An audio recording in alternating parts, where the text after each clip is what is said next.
Hey, Sarah, the Metal Theologian.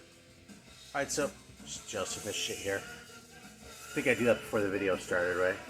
Yeah, so I've done a couple of these label features lately, and these are kind of fun to do. And they don't require a whole lot of work on my part either. Like, the work involved mostly consists of listening to records, which I'm kind of doing anyway.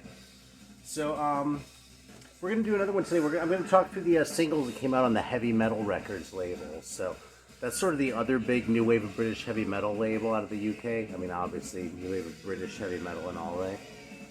And these guys weren't so much all killer, no filler the way Neat was in their heyday. They're kind of more clunkers on heavy metal.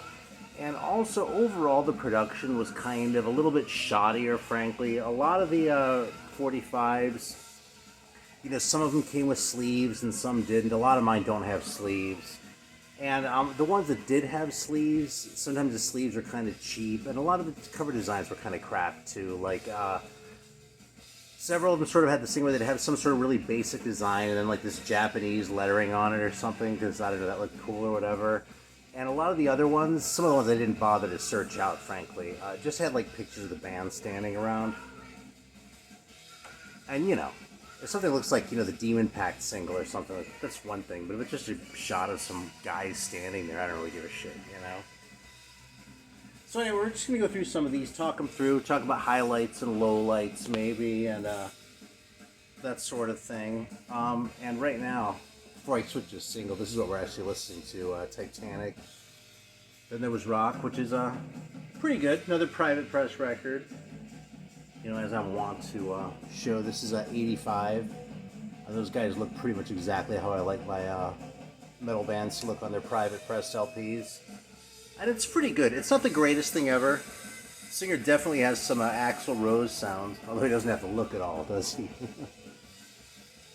But it's a pretty good record. So we'll be sampling this until I go, oh my god, we gotta bust this one out, and I start putting one on, So apparently the heavy metal label was originally founded as, I don't know if vanity label is the right term, but it was like one of the guys from the Handsome Beasts. And the Handsome Beasts were definitely around in the scene, but you can tell that like they gave up some of their metal credibility right out of the game by having a plural name, you know, the Handsome Beasts. So the first two singles on the label were Handsome Beasts records, and I don't have sleeves on I don't have one of them at all. And this one I have a sleeve on, although it does have a Heavy Metal Company sleeve, which is kind of a nice consolation prize. And, yeah, this is the Mark of the Beast single. All Riot Now is the other side, and I don't even remember what the second one was, but it was another Handsome Beasts song, or another Handsome Beasts record. These guys are pretty good. There's really nothing wrong with them. You know, they're really kind of comparable to the American bands with plural names too, like the Robs or the Wild Dogs, which were all kind of contemporary anyway. They were definitely looking to play metal, but like the idioms hadn't been fully worked out yet, and it kind of shows.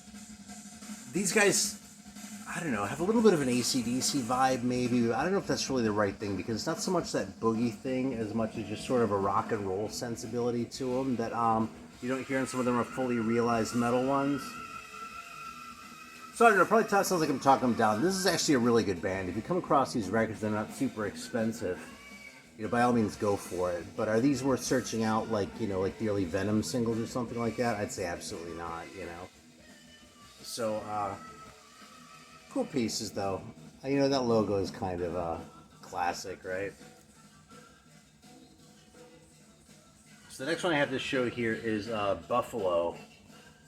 This is the Battle Torn Heroes 45. You see that with the Japanese thing and the logo. And I mean, it's kind of cool because it's so like old-fashioned looking, but you know, it's not like super high effort here either. In fact, you know, I'm kind of was cracking wise about the production. Yeah, look at this fully realized thing. You see that? It's actually printed upside down. Some of them just came this way, apparently. So, yeah, not the highest production standards, you know.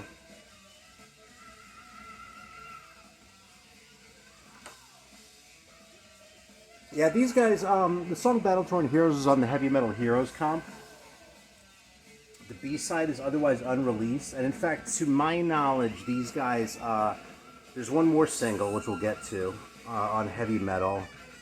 And other than that, and a couple compilation appearances, I don't think they actually, I think that's pretty much all they ever did. There might be an LP that they produced later on or something that I'm not aware of. I mean, it's definitely a possibility. There's the label. And a lot of them have these sort of breakaway center labels, so I put my own little thing in there, because I like to, basically. And, I'm going to go ahead and put this on for a minute. Because these guys really did sound more like a...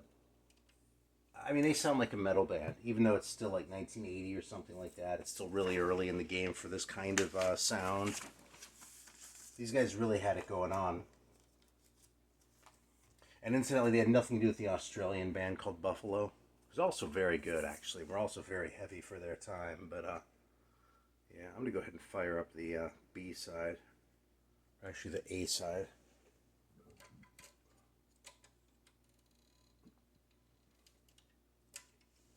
I think these are mostly like, you know, A side and then AA on the other side, but, you know, it's kind of arbitrary anyway, right?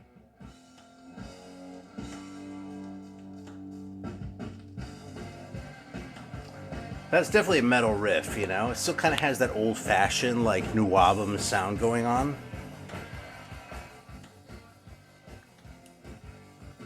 But they definitely sound like a metal band and not like, you know, a hard rock band that's just sort of happy to carry over to the 80s a bit. Although you can still hear a little bit of 70s in this too.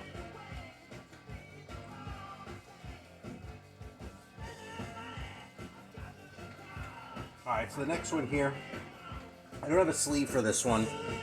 But this is the Dragster 45. It's probably best known because the song Ambitions was one of the bonus tracks on the tape and CD versions of the Lars comp. Which got a lot, which was, for a lot of us, sort of our first foray into this stuff, you know? For those of us who are a few years younger than Lars. B-sides Won't Bring You Back. This song, you know, in the heavy metal catalog, I almost feel like this is almost like, if you compare it to the David Bowie catalog, this is like the Eno records, where like a lot of the songs sort of feel like fragments more than full songs. But they still say something, you know what I mean? It's like... It's like, I mean, fragment I feel like sounds a little bit derogatory, like it sounds unfinished or something. It sounds like a piece of something, like you found like an archaeological find or something where it's incomplete, but it still represents something as it is. That's kind of how I feel about Dragster. I actually think this record is great. It's definitely a little bit of a weird one. Kind of feels like it's recorded from really far away or something. You gotta love that little skull on the label there with the swords in it. And, yeah, and as far as I know, the only other thing they did is they had a song on Heavy Metal Heroes 1 as well.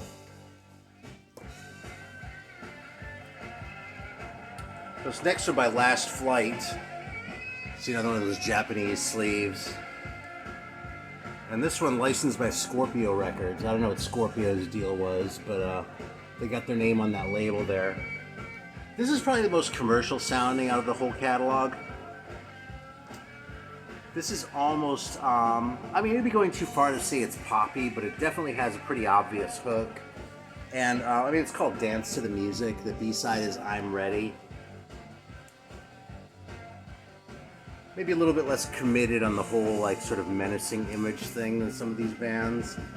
But still a fun record, nonetheless. You know? Maybe I'll put this on for a minute, just for the hell of it. So, yeah, I'm going to try and pick out the ones that you're less likely to just sort of encounter on a comp or something like that. So, there's a taste of Buffalo. I think Last Flight was on Heavy Metal Heroes 1 too. Let's go ahead. We'll put on the Dance to the Music. It almost sounds like a pop song with a little bit more guitar. I mean, it's really it really is kind of the most commercial sounding record on the label, but it's still not a bad riff, you know. Some decent distortion on the guitar, you know. It kind of delivers. Alright, so the next one in the stack, unfortunately no sleeve for this one either, but this is the Witchfinder General, Burning a Sinner 45. Back with Satan's Children.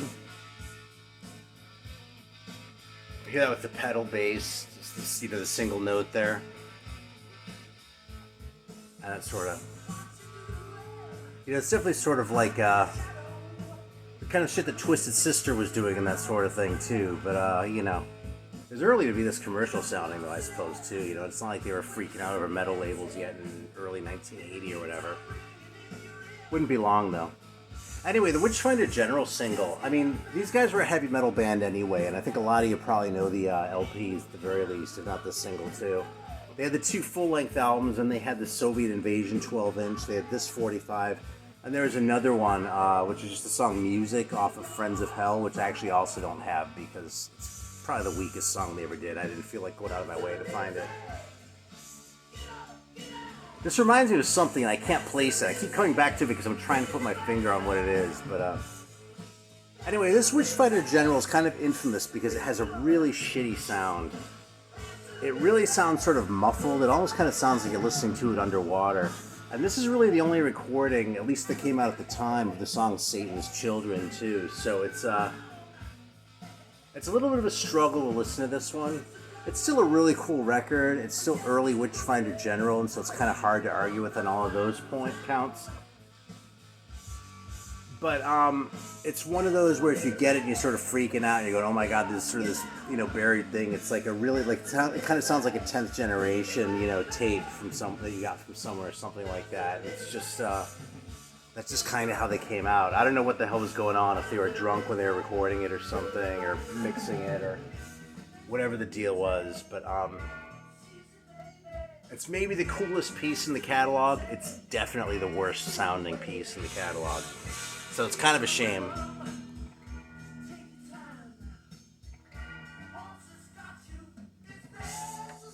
Alright, the next one is a band with the unfortunate name of Split Beaver. I suppose it's a better name than Sexist, which was a band on Metal Massacre 3. But yeah, kind of an embarrassing band name. But Savage is kind of a banger of a song, and so is Hounds of Hell. These guys definitely had sort of an AC/DC-ish vibe. A lot of that sort of boogie thing going. Their singer even kind of sounded like Bon Scott. But you know something? These guys just rock. You know, as far as just like a good time single, like just sort of throw on and listen to and just fucking enjoy it with like no extra brain power involved. You can't do a lot better than Split Beaver. So, yeah. It's a cool record.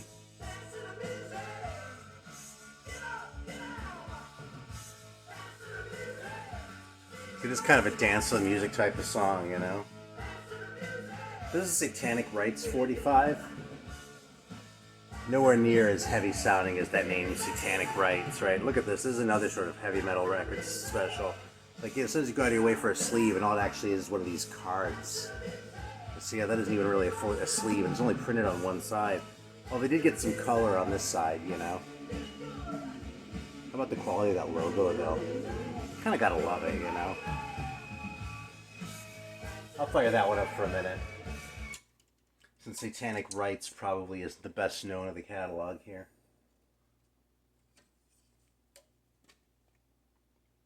I gotta figure out what I did. Oh, there it is.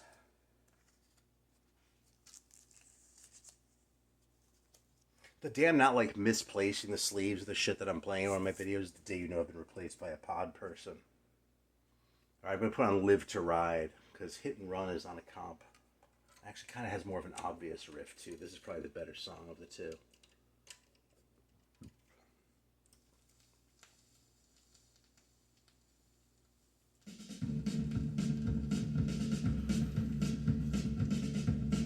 Kind of a cool bubbly bass sound, you know. It's definitely not Venom.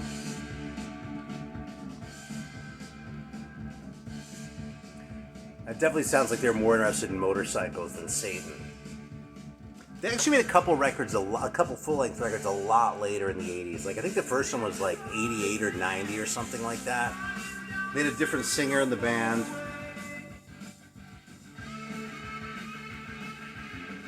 Yeah, and apparently they went kind of prog too, but I actually haven't heard those records myself, so This is the only one that I have.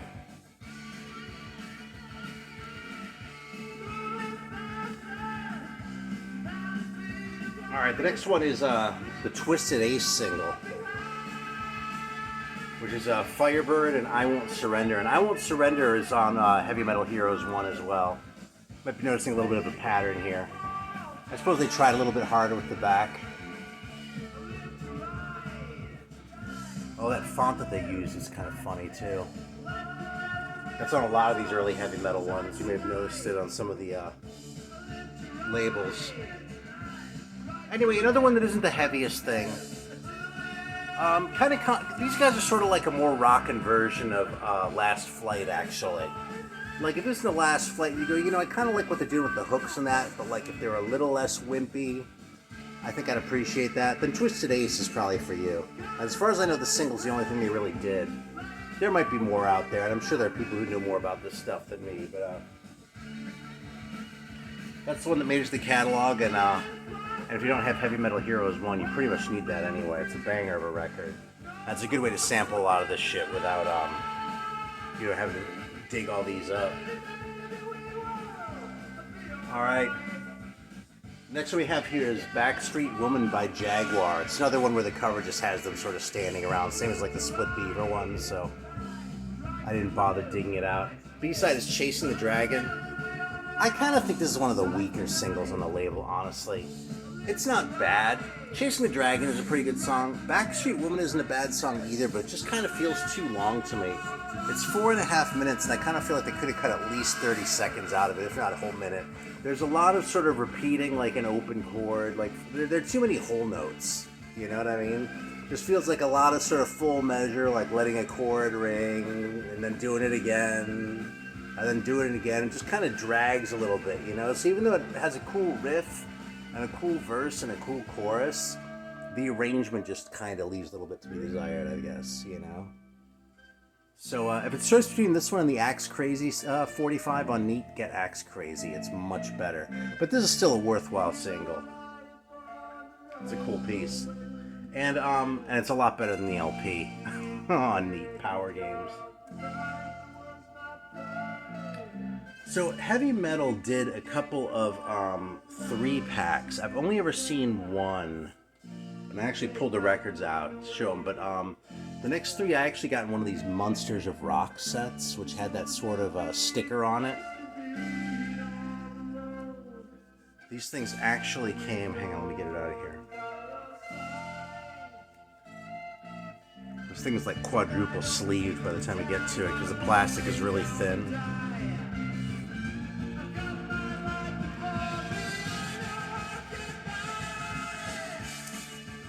So these actually came in a super like flimsy plastic sleeve. You see that sticker on there, Monsters of Rock, and it has 345s. And it came with like these little pictures here. I'll go ahead and show them.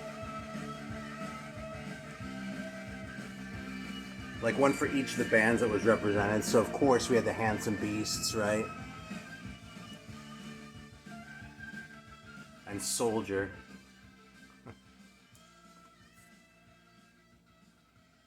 And Shiva. And we'll get to some of these too.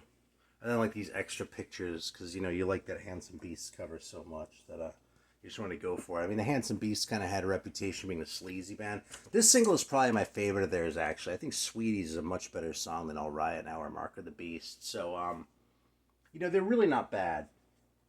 They just sort of feel a little bit more ordinary than a lot of these bands too. And like, as an example of one that doesn't sound ordinary,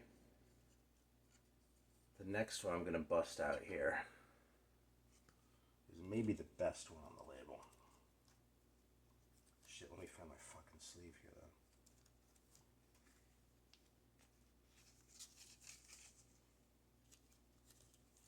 then. Alright, so this one's in that Monsters of Rock pack.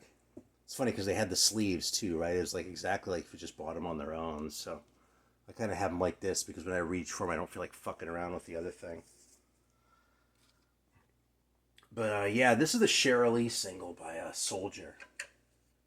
And these guys really rocked, man. I think there have been a couple of comps that came out after the fact, like more recently. But as far as I know, this 45 is all they had at the time. Although I think they had a song on Heavy Metal Heroes as well.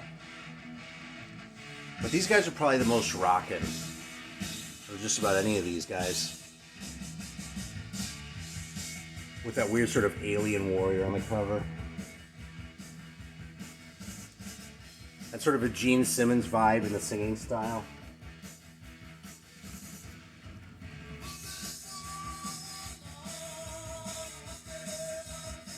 I always feel like there's this class of singers that kind of sound like Gene Simmons, the same way there's a class of singers that kind of sound like Art Garfunkel. And generally speaking, even though obviously Gene Simmons is a dickhead, I tend to prefer the Gene Simmons sounding guys to the Art Garfunkel ones. What a bold statement that is, right?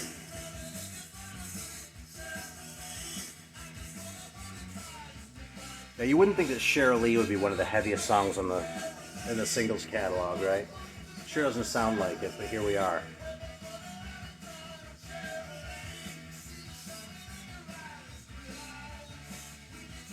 Put that off to the side so I don't lose it.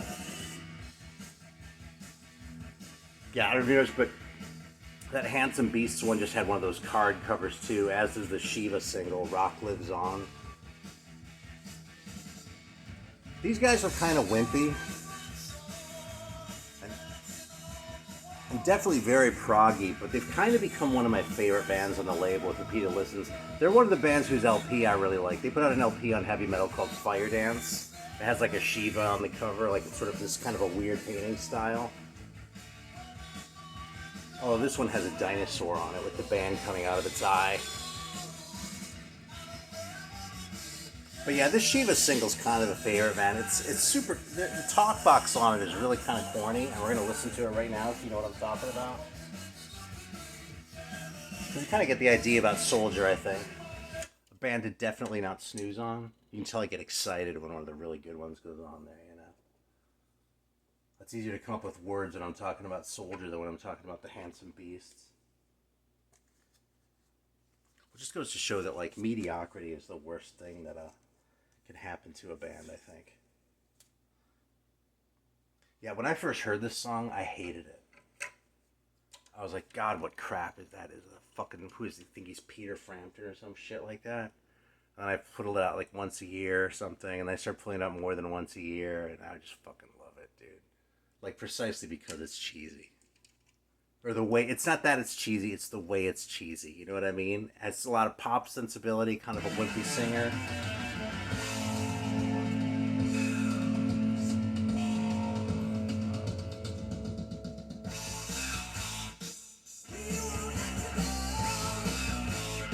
How can I not love that? I don't know, I used to not love it.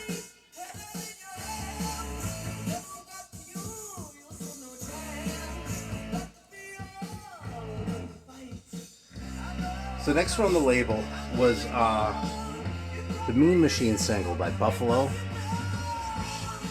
which I think is kind of a corny chorus, but it's a pretty strong single too. I think I probably like the other one better, but they're comparable.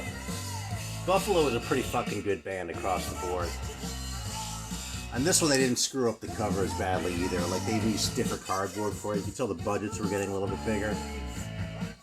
You know, the catalog number on the license plate there. But still about, like, cars and shit like that. Because it's kind of early metal, right? Yeah. Anyway, worth searching out the Buffalo singles, both of them. But get Heavy Metal Heroes first if you haven't already. So this single, Angel of Ma and Salsa by Shiva. And this stuff's on the album too, so this one's a little bit less essential, but actually I don't remember right off if Stranger Lands was. But they do thank. They thank all their friends who bought Rock Lives On. And that means they thank me. So, if you're watching, thank you too, Shiva. Yeah, it's funny with that whole sort of war theme, you can tell that they're like a little bit more serious and intent, you know? I don't know, man, whatever it was, it worked for them. Look at this whole thing where the music comes out except for the drums, and they sing that. Really obvious key change there. I love it all, man. Like, in the hands of a lesser band, this could have just been, like, the most cringe thing ever. As it is, you cringe a little bit, but it feels really good when you're cringing.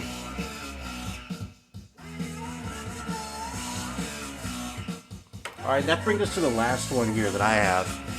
Out of the ones that I have to show. And, this is actually this is the last one I got, too. And I wasn't really expecting a whole lot of this because it's a Quartz single. I already know the band Quartz. I know this was kind of late in their career. Like, you know, this is after, or actually, I don't know if it's after. Yeah, this is 83 already. So, this is definitely after the Stand Up and Fight album and the Satan's Serenade 12-inch, which is probably my favorite of theirs, even though it has that awful Rollover Beethoven medley on the B-side. But if you take that out of it, I just go for the A-side. That's Back in the Band, and Satan's Serenade 12-inch is probably the best thing that Quartz ever did. So I never really bothered checking out the LP on Heavy Metal because Heavy Metal didn't really make a lot of great LPs. And given that this sort of rehashes the art from the album, but in black and white, I didn't have very high hopes for it. But you know something? This single is kind of a banger. And like, it's not that heavy, and it's kind of obvious, but it just works really well for some reason. So I'm going to go ahead and sample it for a minute here, then we'll wrap it up.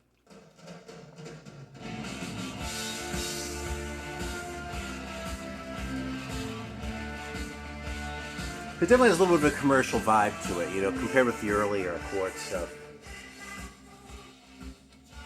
But it just has a really cool pace, you know? There's something about that lope that it has that just, like, really works for me.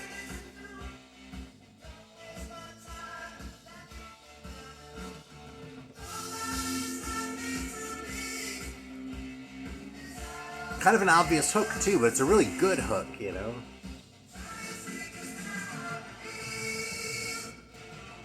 Yeah, like, I think I kind of had my faith in Quartz renewed by this single. Like, it's kind of made me, like, it's one of those bands I tend to kind of forget about. You know, they're one of the many ones who've made albums on MCA, and, you know, a lot of bands sort of went there to die. Like, White Spirit's album on MCA wasn't that great. You know, Fist didn't do their best work for MCA or anything. None of it's terrible, you know, but none of it's the best stuff. But this record, I'm like, God damn, man. Quartz kind of had it going on in a way that I wouldn't have expected, so. Yeah, so Heavy Metal records, that's it. The LPs tend to be pretty mediocre other than like the Witchfinder General ones. Well, and Shiva. Well, and Heavy Metal Heroes. The first one, at least. Although I like the second one, too. I don't know, man. I go back and forth with this shit, and I can find a reason to like even the worst of the lot, you know? So I'm not going to talk shit about any of these records. I just sort of want to give qualified praise where it's due and not overhype one that's actually kind of mediocre, but I just happen to like it. I might even be doing that with this record. I'm not sure. You'll have to decide it for yourself. That's why I put it on, in fact. But, yeah, not as stellar as the Neat catalog, you know, not as much sort of the seal of quality where you can just grab them all and know that they're going to rule, you know. But there's definitely some shit worth searching out, man. And overall, a cool label and a really interesting piece of early metal history in the UK, you know. So, yeah, Heavy Metal records. That's the singles that I've got. Thanks for watching. Got nothing else to say other than that, so I appreciate it, man. Thanks as always for tuning in.